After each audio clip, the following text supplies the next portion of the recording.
Have you ever felt invisible to the people who are supposed to love you? Imagine being ignored, betrayed, and erased by your own family, while they think you don't exist. This is the story of Daniel Kade, a man pushed to the edge, who faked his own death to watch them struggle with the consequences of their actions. What happens next isn't just revenge. It's a lesson in truth, betrayal, and survival.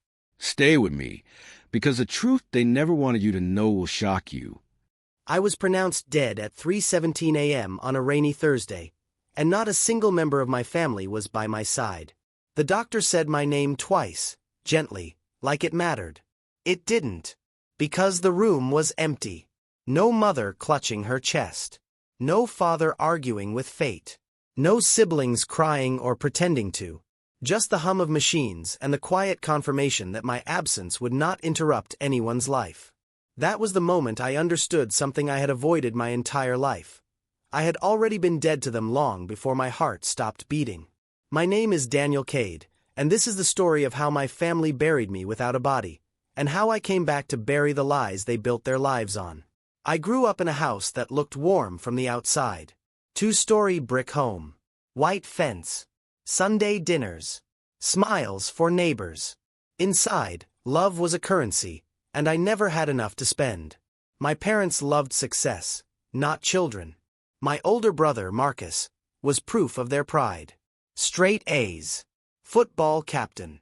College-bound. I was the leftover child. The quiet one. The mistake they never said out loud but reminded me of every day.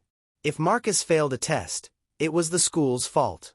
If I failed, it was because I was lazy. If Marcus broke a window, boys will be boys. If I broke one, I was grounded for months. My mother, Elaine, mastered disappointment like an art form. She could sigh in a way that made you feel like a burden without saying a word. My father, Robert, believed emotions were weaknesses and silence was discipline. By the time I was 12, I learned the safest place in that house was my room with the door locked and headphones on. But silence doesn't protect you from neglect. Teaches you to accept it. When I was 17, Marcus crashed my car while drunk. I took the blame because my parents said it would ruin his future. I paid for it with a record and a scholarship I never got. That was the first time I realized my life was expendable as long as it stayed intact. I left home at 19 with a duffel bag and a belief that distance would heal what love never did. It didn't. My family didn't call. They didn't ask if I was okay. They didn't show up when I worked 3 jobs to stay afloat. When Marcus got engaged, I found out through a tagged photo online. When my mother was hospitalized briefly, no one told me until after she was discharged. I existed only when they needed something. Money. Favors. Silence. Years passed. I built a life quietly. Not a spectacular one. Just honest. I worked as a freelance systems analyst, lived alone, kept my circle small. I thought maybe adulthood would soften them. I was wrong. When my father lost a business deal because of an accounting error, they accused me. Said I had access to the system years ago. Said I must have sabotaged it. I hadn't even seen the software in a decade. But truth didn't matter. Blame was easier. They dragged my name through extended family, church friends, business partners. I tried to defend myself. I showed proof. Logs. Records. Timelines. They didn't look. Because deep down, they wanted it to be me. It was easier if the disappointment stayed consistent. That accusation cost me clients. It cost me trust. It cost me everything I had quietly built. The final blow came when Marcus confronted me in person for the first time in years. He didn't ask if I did it. He told me to confess so the family could move on. When I refused, he said something I will never forget. You were never really part of this family anyway. That night, I sat alone in my apartment, surrounded by boxes I couldn't afford to unpack because I was being evicted. I stared at my phone, scrolling through messages I never received. I wondered what would happen if I disappeared. Would they notice? Would they care? Or would my absence be a relief? That's when the idea came to me. Not out of revenge at first. Out of curiosity. What would my death change? A month later, the opportunity arrived disguised as tragedy. I was driving late through a rural highway during a storm when a multi-car accident happened ahead of me. A fuel truck jackknifed. Explosions. Fire. Chaos. I swerved off the road into a ravine. The impact knocked the wind out of me but didn't kill me. When I crawled out, dazed and bleeding, I saw something that froze my blood.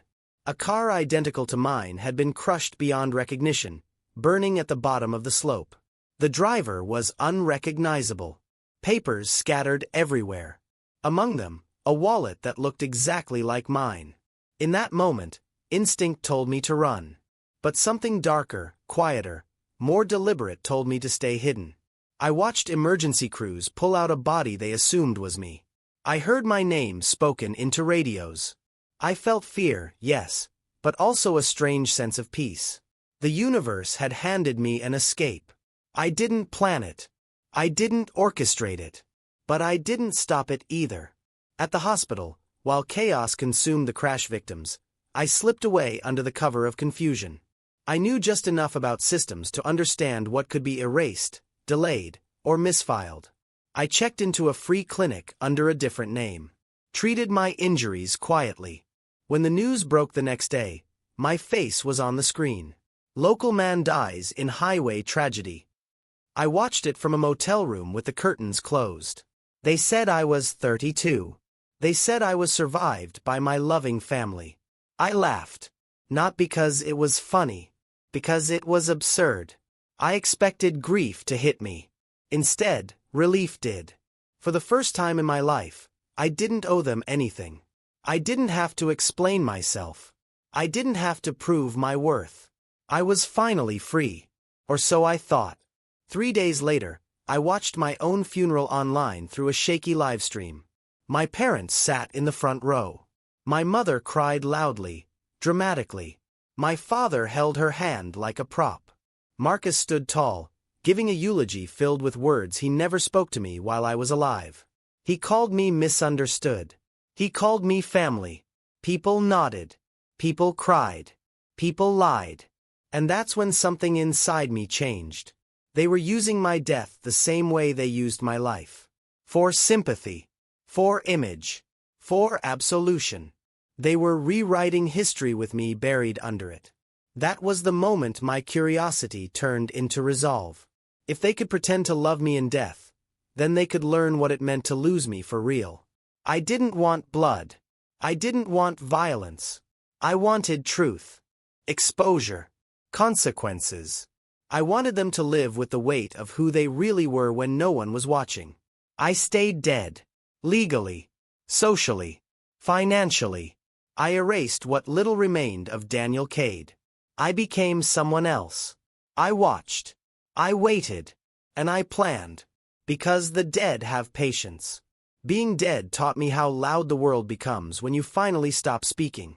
The days after my funeral passed in silence on my end, but through screens and shadows, I watched my family grow louder than they had ever been when I was alive. Sympathy poured in. Meals delivered. Calls returned. People listened to them now. My death had value. That truth stung more than their neglect ever did. I stayed in cheap motels under borrowed names, healing slowly, thinking constantly. Faking my death wasn't the hard part. Staying invisible was. Every system I had once relied on, banks, IDs, records, had to be avoided or carefully manipulated. I sold what little cash possessions I had before the crash, always in places with no paper trail. I learned to live light. I learned that survival sharpens the mind faster than desperation ever could. Weeks passed. Then months. I followed my family's lives through public posts and quiet inquiries. My mother joined grief groups, not to heal, but to perform. She cried on cue, told stories of a son she never truly knew.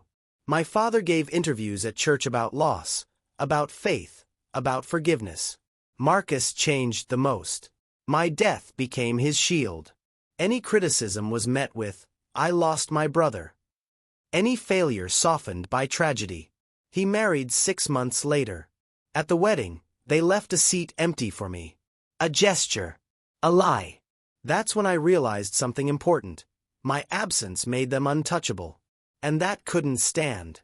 I didn't want to return as myself. That would be too easy. Too forgiving. I needed to become a mirror. I began laying groundwork quietly. I created a new identity piece by piece, legal enough to function, invisible enough to disappear. I became Evan Rowe, a consultant, an outsider, someone with no emotional history, no obligations. From that distance, I started reaching into their world. My father's business had never recovered from the scandal he blamed on me. That made him desperate. Desperate people cut corners. I positioned myself as an investor through a shell company, someone interested in helping struggling firms recover. I didn't approach him directly. I let the opportunity find him. An email here.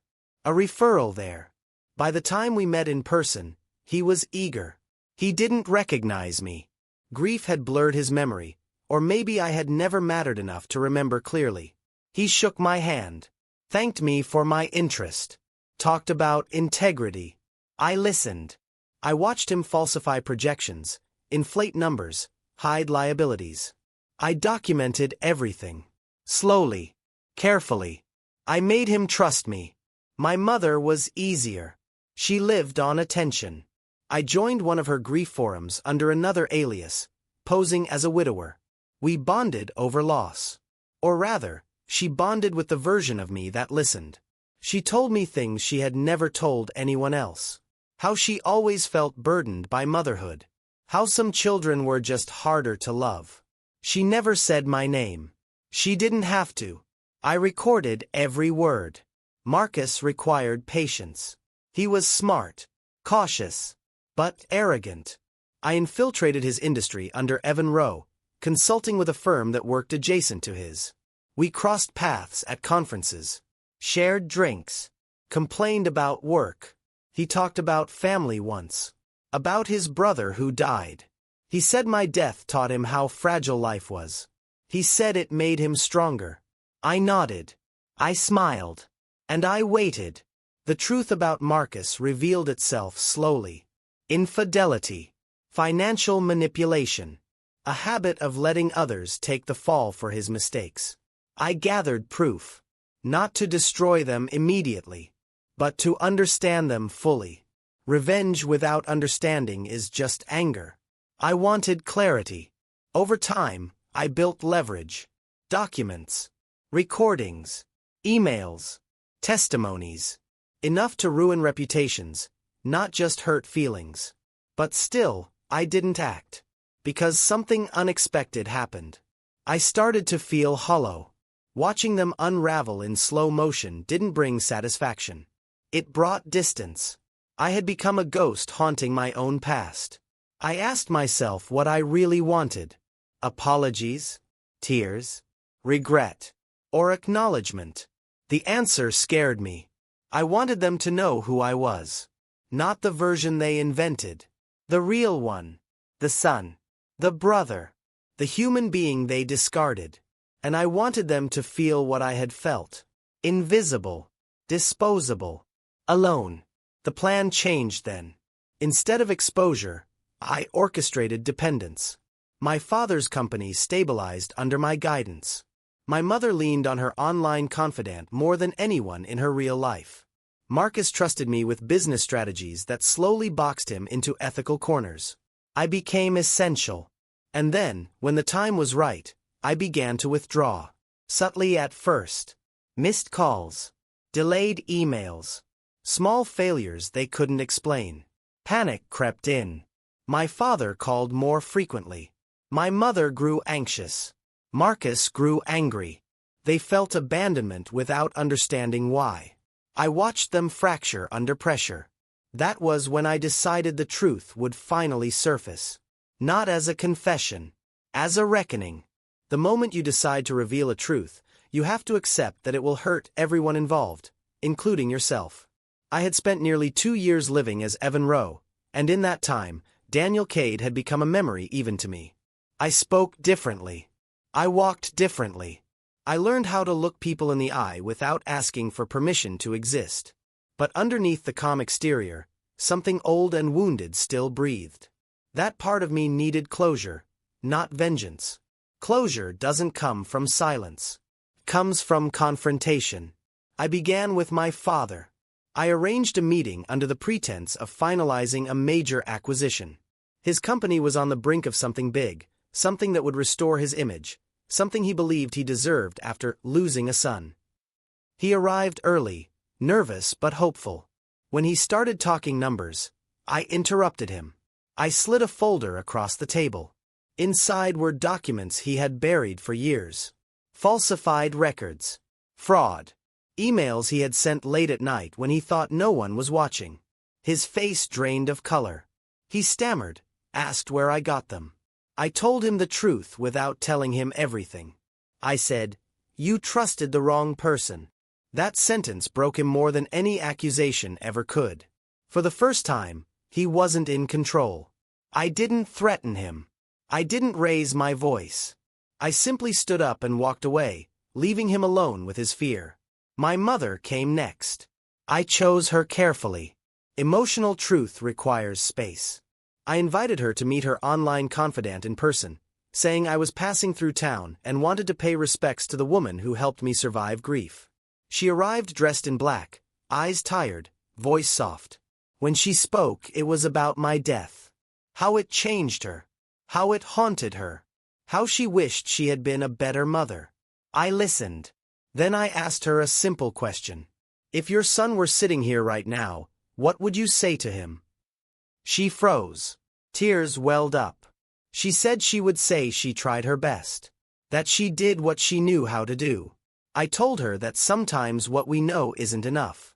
I told her neglect leaves scars deeper than cruelty. She didn't argue. She didn't apologize. She just cried.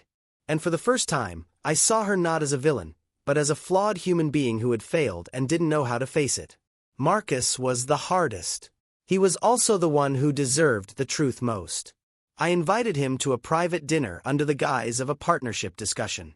He arrived confident, joking, unaware that the ground beneath him was already cracking. Halfway through the meal, I asked him about me. Not directly. I asked him what kind of brother he had been. He laughed awkwardly. Said siblings fight. Said we were different. Said life is complicated. I asked him if he ever regretted anything. He shrugged. That shrug sealed it. I paid the bill. I told him to follow me. We walked to the parking lot. I stood under a streetlight and said his name. My real name. The sound of it sliced through the air. His face went pale. He stared at me like he was seeing a ghost. He whispered it back, shaking. I told him I wasn't dead. I told him I watched everything. I told him I knew everything. He backed away, panic flooding his eyes. He begged. He denied. He accused me of being sick. I let him unravel. Then I told him what I wanted. I didn't want money. I didn't want apologies spoken out of fear. I wanted acknowledgement. I wanted him to admit, out loud, that he had used me, blamed me, erased me. He fell to his knees in the parking lot, sobbing, finally saying the words I had waited my entire life to hear. He said he was sorry. He said he was wrong. He said he had been afraid of me because I reminded him that love wasn't guaranteed. I left him there. The aftermath was chaos. My father turned himself in weeks later when the investigation began. My mother withdrew from public life, finally silent. Marcus disappeared from social circles, his reputation quietly collapsing under the weight of his own actions. I never revealed myself publicly. I didn't reclaim my old name. Some truths are meant only for those who cause them. I left town soon after, lighter than I had ever felt. Faking my death didn't give me revenge. It gave me clarity. I learned that family isn't defined by blood, but by choice. I learned that sometimes, the only way to be seen is to walk away completely.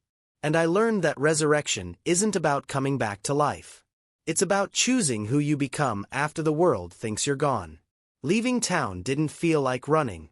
It felt like exhaling after holding my breath for decades. I drove west with no destination, just movement. Motion was freedom. For the first time since childhood, I wasn't reacting to anyone else's expectations or disappointments. I wasn't a son trying to earn love or a brother trapped in comparison. I was simply a man moving forward. But peace doesn't arrive all at once. It comes in fragments, and sometimes those fragments cut.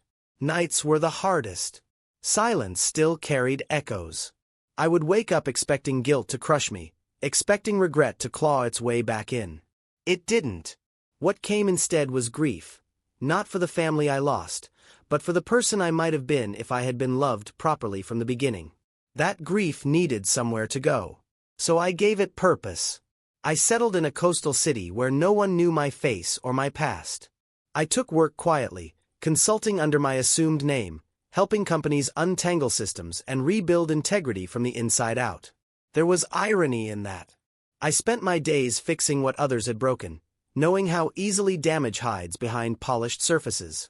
I rented a small apartment overlooking the water. Mornings became routine. Coffee, sunlight, work. Evenings became reflective. Walks along the shore. The sound of waves reminded me that time moves whether we heal or not. Somewhere along the way, I stopped checking on my family. Not out of spite. Out of acceptance. Their consequences were no longer my responsibility. One afternoon, nearly a year after I disappeared for good, a message arrived that shook me. It was from a woman named Clara. She said she had known me before. Not Evan. Daniel. She didn't accuse. She didn't demand. She simply said she hoped I was alive. Clara had been a nurse at the hospital the night of the crash. She had questioned the identification quietly, filed a report that went nowhere. She had carried the doubt ever since. I met her in a public cafe. When she saw me, her breath caught, but she didn't react dramatically. She just nodded, like a puzzle piece finally fitting. She told me she hadn't reached out to expose me. She reached out because she needed closure too. We talked for hours. About guilt. About truth. About how systems fail people who fall through cracks. She didn't judge me. She didn't praise me. She simply listened. That was new. Trust grows slowly when it has been broken repeatedly. But something real began there. Not romance at first. Understanding. Over time, we became part of each other's quiet lives. She knew who I was and who I had been. She knew why I stayed hidden. She accepted it. With her, I learned something important. Disappearing isn't healing unless you allow yourself to be known again by someone who chooses you. Years passed. I changed cities again, this time by choice, not escape. I kept my distance from my old identity, but I stopped running from connection. I built friendships. I laughed without checking who was watching. I stopped expecting abandonment.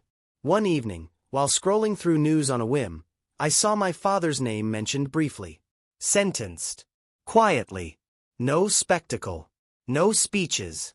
My mother's name followed months later in a small article about a woman who donated anonymously to youth counseling programs. Marcus never resurfaced publicly. Some people vanish when they can no longer perform. I closed the screen and felt nothing sharp. Just calm. My death had forced them to face themselves. My survival had allowed me to finally face my own worth. I realized then that revenge isn't about destruction. It's about reclaiming power.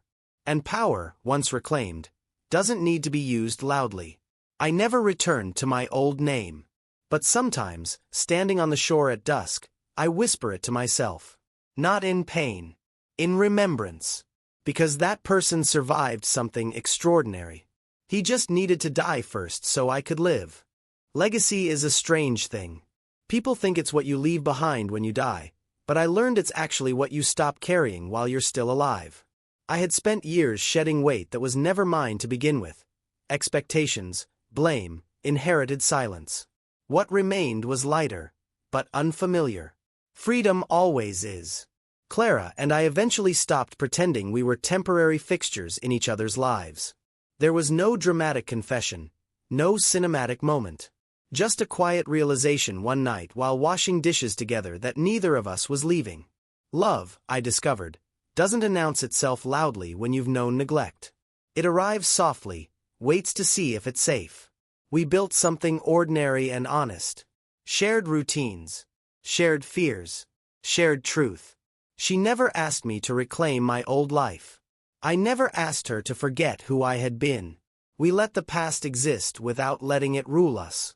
One evening, she asked me a question I had avoided asking myself. If you could speak to them one last time, without anger, without leverage, what would you say? I thought about it for a long time. The answer surprised me. I wouldn't say anything. Because the need to be heard by people who refuse to listen is its own kind of prison. I had already said what mattered. Through absence, through consequence, through survival. Years later, I began mentoring young professionals quietly, many of them estranged from families that never saw them clearly. I never told my story outright. I didn't need to. Pain recognizes pain without introductions. I taught them systems, ethics, self-trust. I taught them that walking away isn't failure when staying costs your soul. Sometimes, late at night, I wonder who Daniel Kade would have been if he had been loved the way he deserved. Then I realized the question no longer matters. Because I am who I needed him to become. I didn't fake my death to punish my family. I faked it to stop dying slowly in their presence. The world thinks Daniel Kade is gone. And maybe he is. But the man who rose from that silence finally learned the truth that took a lifetime to understand. You don't owe your life to people who refuse to see you. And sometimes, the most powerful revenge is living so fully that the past can no longer reach you. I thought the story ended when I found peace. I was wrong. Peace doesn't mean the past stops knocking. It means you decide whether to open the door. 5 years after the night Marcus fell to his knees in that parking lot, my old name resurfaced in a way I never expected. A legal notice arrived at a firm I occasionally consulted for. It was addressed to Daniel Kade, care of unknown beneficiaries. Someone was contesting an estate. My mother had died. Quietly. No public mourning. No dramatic farewell. Just a closed apartment and a will written in shaky handwriting. I stared at the letter for a long time. Clara didn't rush me. She never did. She simply asked if I needed to know what was inside that door. I told her I didn't know. Curiosity and fear often wear the same face. Against my better judgment, I contacted the attorney through an intermediary. I didn't reveal myself. I listened. My mother had left everything she owned to a foundation created in my name. Not Evan. Daniel. She had written a letter. The attorney read it aloud over the phone. Her voice echoed through his words. She wrote about regret that came too late. About realizing after my death that silence had been her greatest cruelty. She admitted she had loved me but didn't know how to choose me when it mattered. She said my absence forced her to confront the truth she had avoided her whole life. She ended the letter with a sentence that fractured something old inside me. If he is alive somewhere, I hope he forgives me without feeling obligated to return. I hung up and sat in the dark for a long time. Forgiveness isn't an event. It's a process. Sometimes it begins with being seen, even too late. I didn't attend her funeral. I didn't reclaim the name on the foundation. But I redirected its purpose. Through legal channels, anonymous signatures, and quiet persistence, I turned it into something real. A support network for adults estranged from their families. Counseling. Legal aid. Career rebuilding. Not charity born of guilt, but of understanding. The foundation grew. Stories poured in. People who had been erased, blamed, discarded. People who thought disappearing was the only way to survive. I read every letter. I answered many myself.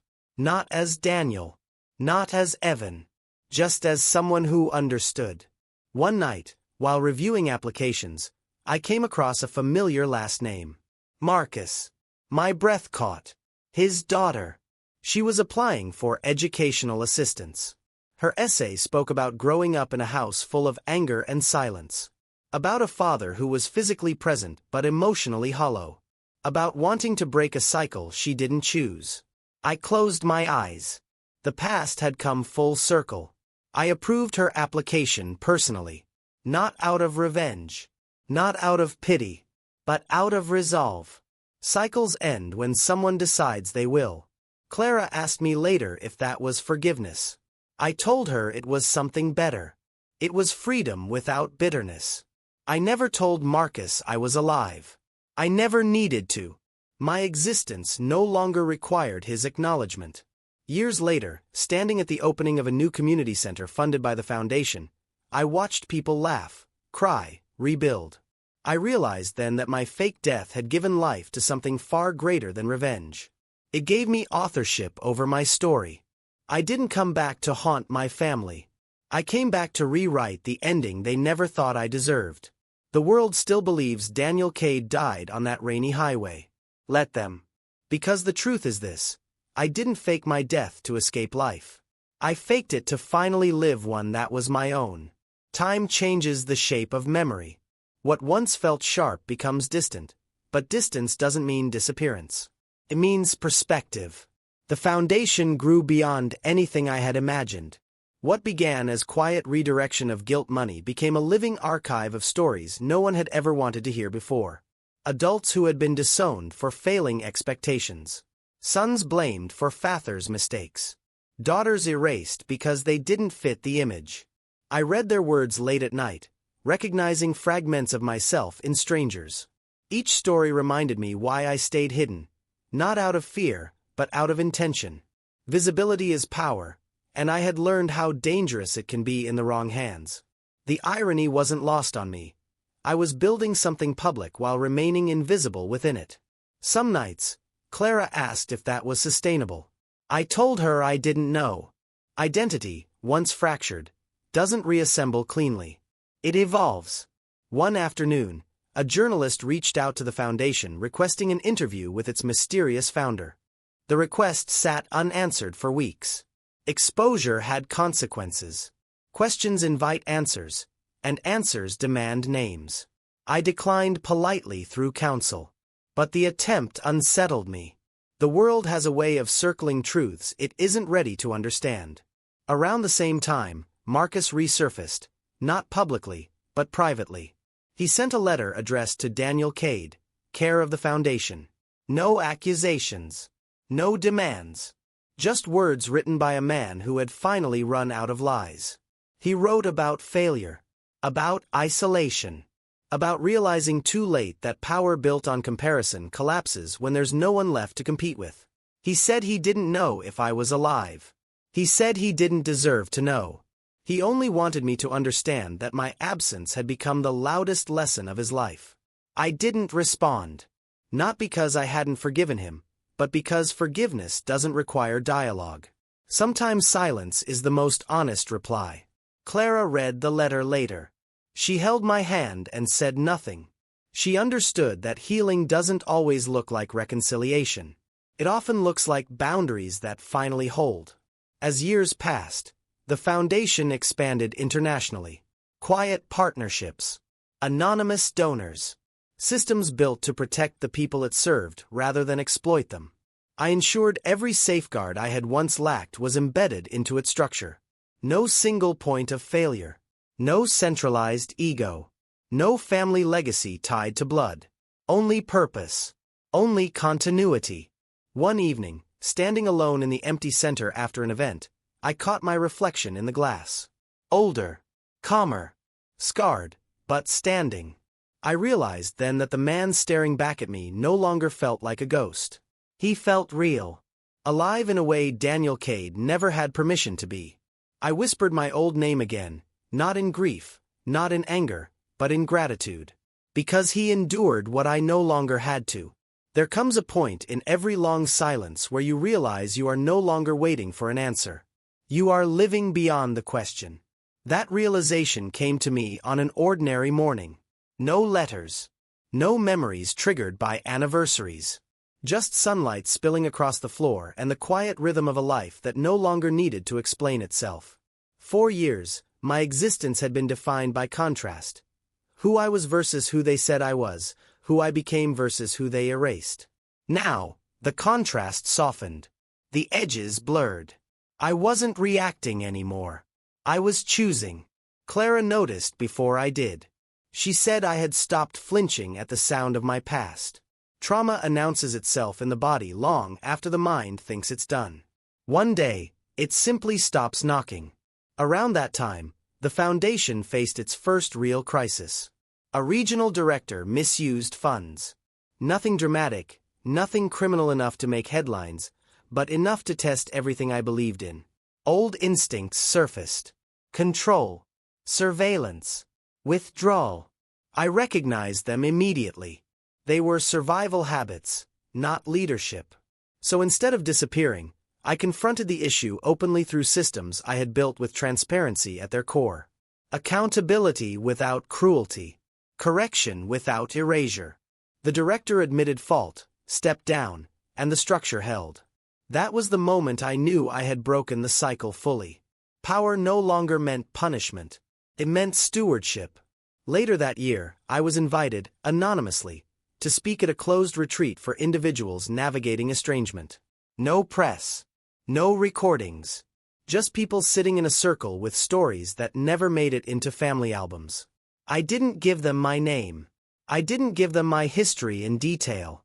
I told them this instead, that sometimes survival requires becoming someone unrecognizable to the people who hurt you, and that there is no shame in that. That identity is not a debt you owe to your past. When I finished, no one applauded.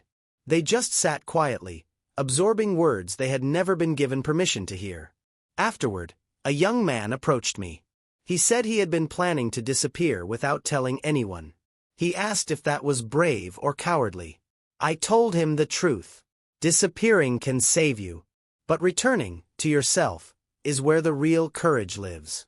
He nodded, like someone who finally had a map. That night, I dreamed of the house I grew up in. Not as it was, but as it could have been. Warm, honest, alive. When I woke, I wasn't sad. Dreams don't always mourn what we lost. Sometimes they release it. Years later, standing beside Clara at the edge of a quiet shore, I realized something profound. I had stopped measuring my life against the damage that created it. The past no longer dictated the present. It informed it, quietly, without command. The world still believes Daniel Kade died on a rainy highway. Let that be true. Because the man who survived learned something the living often don't until it's too late. You are not required to keep bleeding just because someone else cut you. You are allowed to leave. You are allowed to change your name, your shape, your future. And you are allowed to build something so honest that the past finally loses its voice. I didn't fake my death to get back at my family.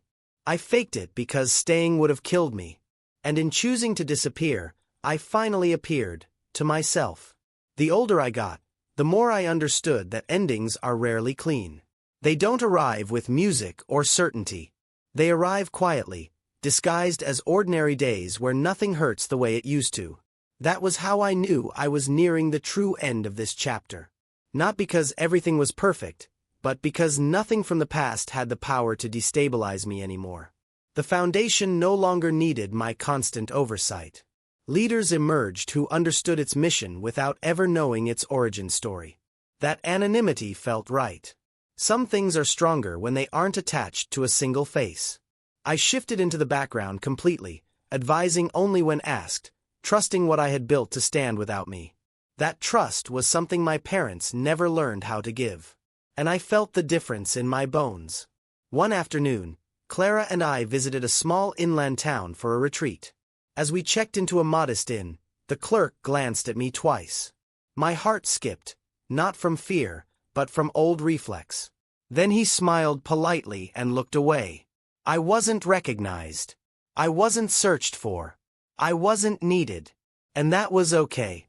That night, sitting by a fire pit under a sky full of indifferent stars, Clara asked me something she had never asked before. Do you miss them? I thought carefully. The honest answer mattered. I miss the idea of what they could have been, I said. But I don't miss who they chose to be. She nodded. That was the answer of someone who had finished grieving. Weeks later, another letter arrived. This one from the attorney again. Marcus had died. Heart failure. Early. Stress, they said. No will. No public statement. Just an administrative notice tied to unresolved matters. I sat with the information longer than expected. Not in sorrow. In reflection. Marcus had spent his life competing, measuring, proving. Even in death, there was nothing settled. No final word. No clarity. I felt compassion then, not the kind that excuses harm, but the kind that understands how fear shapes cruelty. I chose not to intervene. Some closures aren't ours to shape. Instead, I wrote a letter I never sent. In it, I told him I hoped he had finally rested. That he no longer needed to win. That was enough.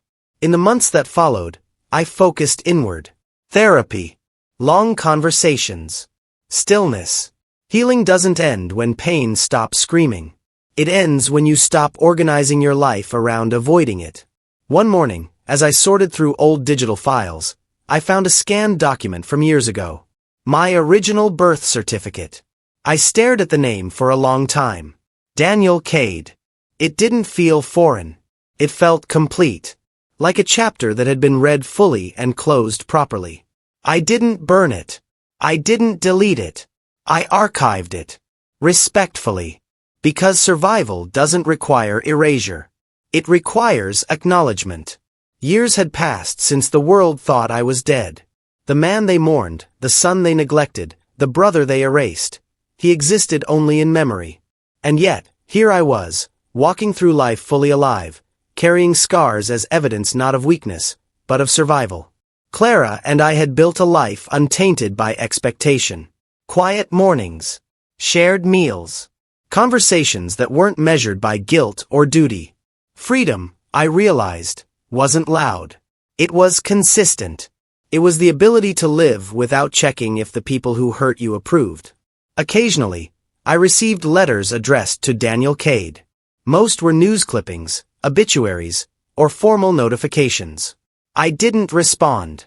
Some truths aren't meant to be confronted, they're meant to be understood from a distance. One evening, standing on the balcony of our home overlooking the city lights, I whispered my old name aloud. It felt weightless. Daniel Kade was no longer a man trapped in a house full of disappointment. He had been necessary to reach this point, but he didn't define me anymore. I thought about my family one last time. Not in anger. Not in longing. But in clarity. They had been given lessons, some subtle, some harsh, but their choices were theirs to live with. My life, however, was mine to reclaim. I realized then that faking my death wasn't just revenge. It was revelation. It exposed them to their own truth while giving me the freedom to build mine. That was the ultimate power. Not destruction, but creation. The foundation I nurtured became my legacy, not because it bore my name publicly, but because it carried the values I had once been denied. Stories of estranged adults, neglected children, and broken systems reached me, reminding me of why disappearance was sometimes necessary, and why survival demands courage. I never returned to my old life, nor did I desire to. I had no debts to collect, no apologies to enforce, no validations to seek. Life had finally become mine to narrate, uninterrupted. In that silence, I found satisfaction. In that absence of expectation, I found peace. And I understood the truth that had eluded me for decades. Sometimes the most profound revenge is not to confront the past, but to rise so fully, so undeniably alive, that the past can no longer touch you. The world still believes Daniel Kade died on a rainy highway. Let them. Because I didn't fake my death to vanish. I faked it to find myself. And in doing so, I discovered the life I had been denied. I am alive. I am seen. I am free. Daniel Kade disappeared, or at least that's what his family thought. But the truth is far more shocking than anyone could imagine. From betrayal and invisibility to a plan that changed everything.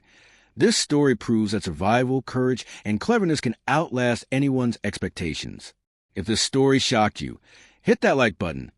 Share it with someone who loves suspense, and subscribe for more jaw-dropping real-life revenge stories. And remember, sometimes the most powerful revenge is simply living on your own terms.